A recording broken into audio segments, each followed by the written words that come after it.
Looking at my forward PCV system, we can see that the fresh air comes in right before the throttle blade, coming through the crankcase, coming through the bottom underneath the crankshaft, coming out to the PCV valve, back through behind the throttle blade, and back into the cylinder heads. It's relatively a pretty simple system compared to some of the other ones, but mainly most PCV systems are pretty simple.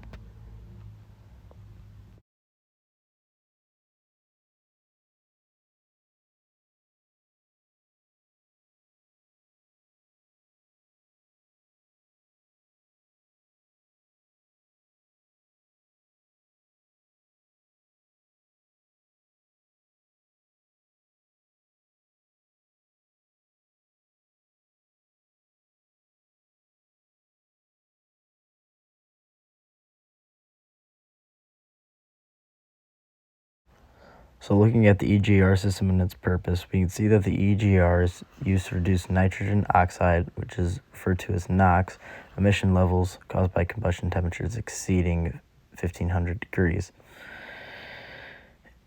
It does this by introducing small amounts of exhaust gas back into the combustion chamber.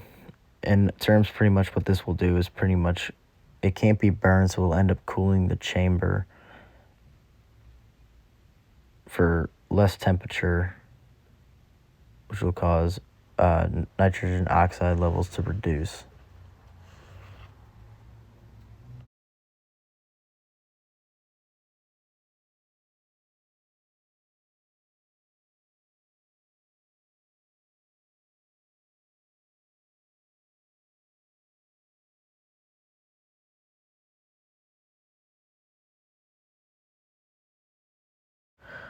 So looking at our EGR valve, we can see that we have a linear EGR control. So our EGR system in this vehicle specifically has a EGR system that's controlled by a 12-volt pulse width module signal. It finds ground through a driver in the PCM. Certain things need to be put for inputs for the EGR system to properly function.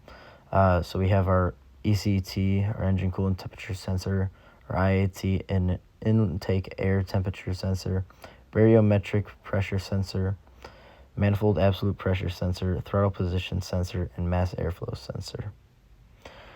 During startup and running through cycles in closed loop, it will have multiple tests that it will go through. It will do flow tests, and then if it finds any problems, it will set a DCT.